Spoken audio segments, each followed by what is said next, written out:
Bangladesh cricket বোর্ডের পরিচালকরা যারা এই সিদ্ধান্তটা নিয়েছে তারা মনে করে যে বাংলাদেশ ক্রিকেট বোর্ডটা হয়তো কারো বাপ দাদার।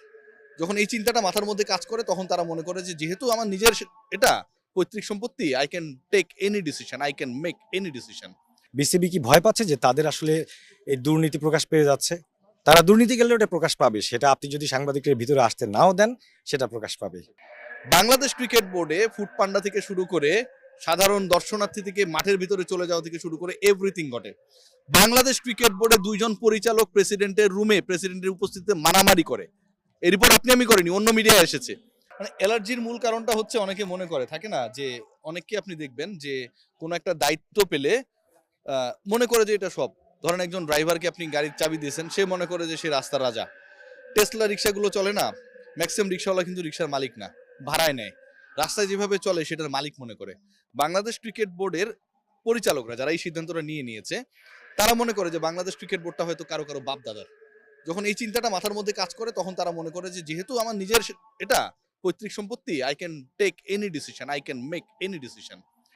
বাংলাদেশ ক্রিকেট বোর্ডে ফুড পান্ডা থেকে শুরু করে সাধারণ দর্শনার্থী থেকে মাঠের ভিতরে চলে যাওয়া থেকে শুরু করে এভরিথিং ঘটে। বাংলাদেশ ক্রিকেট বোর্ডে দুইজন পরিচালক প্রেসিডেন্টের রুমে প্রেসিডেন্টের উপস্থিতিতে মারামারি করে। এই রিপোর্ট আপনি আমি করিনি, অন্য মিডিয়ায় এসেছে। এবং যেই মিডিয়ায় যেই সাংবাদিক এটা করেছে ওই দিন তাকে বাংলাদেশ ক্রিকেট বোর্ডে আসা লাগে নাই, তিনি তার হাউসে বসে খবরটা পেয়েছেন। বাংলাদেশ ক্রিকেট বোর্ডের সিটিং ডিরেক্টর ফিক্সিং এ জড়িত।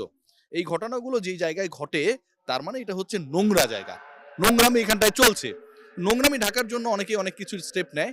বাংলাদেশ ক্রিকেট বোর্ড আসলে সেই স্টেপটা হিসেবে সাংবাদিকদের এখানে প্রবেশাধিকার বন্ধ করে নোংরামি ঢাকার চেষ্টা করেছে। খুবই ইন্টারেস্টিং যে মানে কোনো কন্ট্রোল নাই। সাংবাদিকরা যখন মাঠে ঢুকবে তখন কিন্তু একটা বিশাল কলাপসিবল গেট লাগাই দেওয়া হয়েছে, আপনি কলাপসিবল গেটটা মনে হয় দেখেছেন। এবং জয়নাব আব্বাস যিনি প্রেজেন্টার ছিলেন তিনিও যেতে পারছিলেন না মাঠে।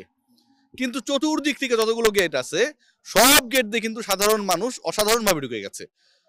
বাংলাদেশ ক্রিকেট বোর্ডের কোনো সিকিউরিটি সিস্টেম তখন ছিল না। আর আজকে আপনার এখানে 20 জন 30 জন সাংবাদিক আসবে, আপনি সিকিউরিটির কথা বলছেন। আপনার অ্যাক্রিডিটেড জার্নালিস্টরা মাঠে যাওয়ার আগে সাধারণ লোক ঢুকে যায়, অ্যাক্রিডিটেড প্রেজেন্টার মাঠে যাওয়ার আগে সাধারণ মানুষ বিশৃঙ্খলা তৈরি করে। তখন ক্রিকেটার, ক্রিকেট বোর্ড কর্মকর্তা কারো কোনো সিকিউরিটি ইস্যু হয় না। কিন্তু একইভাবে আপনার যে সময়টায় বাংলাদেশ ক্রিকেট বোর্ডে এত কোনো ভেজাল নাই, আপনি কে আমি কে আমাদের তো সবাই চেনে ভাই, আমরা তো অপরিচিত কেউ না। আমরা তো একটা পার্টিকুলার ডেজিগনেশন ক্যারি করি, পার্টিকুলার হাউস থেকে এসেছি, তাই না? তখন আপনি আমি থ্রেট হয়ে যাই। খুবই স্যাড। এবং পুরো প্রক্রিয়াটাই করা হয়েছে বাংলাদেশ ক্রিকেট বোর্ডে কর্মকর্তারা মনে করে যে এই প্রেমিসেসটা, এই ক্রিকেট বোর্ডটা এটা তাদের পৈতৃক সম্পত্তি, they can take any decision whatever they want. Clinker বেশি থাকলে সিমেন্ট বেশি খাঁটি। আনোয়ার সিমেন্ট। বিসিবি কি ভয় পাচ্ছে যে তাদের আসলে এই দুর্নীতি প্রকাশ পেয়ে যাচ্ছে? তারা দুর্নীতি গেলে ওটা প্রকাশ পাবে, সেটা আপনি যদি সাংবাদিকের ভিতরে আসতে নাও দেন সেটা প্রকাশ পাবে। এটা খুবই দুঃখজনক গণমাধ্যমের জন্য। সাংবাদিক আসলে অ্যালার্জি, আমার মনে হয় যে বিসিবি এই জায়গাটাতে একটু বায়াসড। ফার্স্ট অফ অল ভাই, ক্রিকেটের সবচেয়ে বড় স্টেক হোল্ডার ফার্স্টে তো আমরা বলি ক্রিকেটারদের ম্যানেজ করে বিসিবি। অ্যান্ড বিসিবির সাথে সবচেয়ে ক্লোজলি অ্যালাইন্ড হয়ে যারা কাজ করে তারা হচ্ছে সাংবাদিক, তাই না? আপনার একটা প্রোডাক্ট আছে, কিন্তু সেটা মার্কেটে বিক্রি করতে হইলে তো আপনার সেই লোক দরকার যারা হচ্ছে আপনার প্রোডাক্টটাকে সেল করবে, রাইট? সাংবাদিকরা ইন আ সেন্স, আমরা তো ওদের যখন তথ্যের প্রচার এবং প্রসার ঘটাই, ক্রিকেটটাকে তো সেল আমরাই করি, সাংবাদিকরাই করি। তো বিসিবিতে সাংবাদিকরা ঢুকতে পারবে না মানে এইটা আমার কাছে খুবই আনজাস্ট মনে হয়।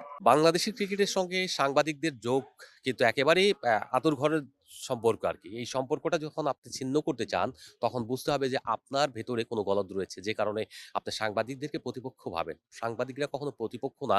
এখন নিউ মিডিয়া যে জার্নালিজম সেটাও আপনাকে মেনে নিতে হবে। তো সেটা মেনে নিতে না পেরে আপনি এখন সাংবাদিকদের পথ রুদ্ধ করে দিচ্ছেন। এর অর্থ হচ্ছে আপনি কোনো কিছু লুকাতে চেষ্টা করছেন, অথবা আপনি ক্রিকেটকে ডাউন করতে আসছেন। অলরেডি কিন্তু আপনি ক্ষতিগ্রস্ত যা করার সেটা করে দিয়ে ফেলছেন। তো এরকম অবস্থায় সাংবাদিকদের আপনার যে এই তাড়িয়ে দিচ্ছেন কিংবা তাদেরকে প্রবেশাধিকার দিচ্ছেন না, স্টেডিয়ামে আসতে দিবেন না নির্দিষ্ট প্রয়োজন ছাড়া, আপনার শুধু প্রয়োজন যখন, তখন আপনি ডাকবেন, বাকি সময় তারা আসবে না। আমরা সাংবাদিকরা তো আপনাদের গোলাম না, আমরা রাষ্ট্রের সার্ভার। আমরা রাষ্ট্রকে সার্ভ করি, সমাজকে সার্ভ করি। যখন একটা ওয়াচডগের দায়িত্ব পালন করে তখন তাকে আপনার কিছু রেসপেক্ট দিতে হবে। আপনি চাইলেও আমরা ওয়াচডগ থাকবো, আর না চাইলেও থাকবো, অর্থাৎ আপনি অন্যায় করলে সেটা আমরা বের করে নিয়ে আসবো। কিছু জিনিস তো আছে, নিউ মিডিয়ার ঝামেলাগুলো আছে, কিন্তু এইটাকে দূর করার জন্য কিংবা এটাকে পরিশীলিত করার জন্য আপনার কিছু সিস্টেম আছে, কিছু ট্রেনিং আছে বা কিংবা সেশন আছে। সেই সেশনগুলো আপনার করতে হবে। বাংলাদেশ ক্রিকেট বোর্ড বা যারা সংগঠন রয়েছে যে সাংবাদিকদের, তাদের মাধ্যমে হোক বা এখানে যারা ক্রিকেট সাংবাদিকতা করে তাদেরকে প্রত্যেককেই বলা উচিত যে এখানে ডেকে ভাই আসো, আমরা একটা সেমিনারের মতো করি, কিভাবে কি করলে ভালো, কিভাবে কি না করলে ভালো। আপনি তো এনজয় করেন, আপনার যে রিলস যাচ্ছে, যেটা খারাপ হয় সেটাকে আপনি এনজয় করেন না, সেটাকে আপনি শত্রু গণ্য করেন, আর যেটা ভালো হয় সেটা তো আপনি খুব খুশি হন। কিন্তু ঘটনা হচ্ছে এই খুশিটার সঙ্গে সঙ্গে আপনার যেটা একটু খারাপ হবে সেটাকে মেনে নিতে হবে। আর যে যে দূরত্বগুলি রয়েছে যাতে খারাপ কম হয়, সেই জন্য সেই জিনিসগুলোকে আপনি কিভাবে মিনিমাইজ করা যায় সেটার জন্য বসতে হবে। না বসে আপনার এইটা সমাধান করতে পারবেন না। এটা খুবই এম্বারেসিং এটা আমাদের জন্য, কারণ আমরা একটু ধীরে সুস্থে আমাদের মতো করে কাজ করি। কিছু সময় আমাদের কিছু ফুটেজের বাড়তি দরকার হয় এত টাইম ধরে, এবং সে টাইমটাও দিয়েছে খুবই অল্প সময়, 15 মিনিট আগে। একটা 15 মিনিট সময়ের মধ্যে আপনি আপনার অফিস থেকে মিরপুর স্টেডিয়ামে ঠিকমতো পৌঁছাতে পারবেন কিনা সন্দেহ আছে। ঠিক এই জায়গাটাতে এত টাইট করা বিসিবি যে আমাদেরকে রিয়াকশন মানে রেস্ট্রিকশন করে দিচ্ছে, এটা শুধু গণমাধ্যমের জন্য নয়, এটা বিসিবির জন্য, বাংলাদেশের ক্রিকেটের জন্য, সবার জন্য ক্ষতিকারক। এবং আমি আরেকটি কথা বলি, সচিবালয় হচ্ছে বাংলাদেশের সবচেয়ে গুরুত্বপূর্ণ জায়গা, যেখান থেকে পুরো বাংলাদেশ পরিচালিত হয়। তাদের যদি এরকম রেস্ট্রিকশন না থাকে, বিসিবিতে কেন থাকবে?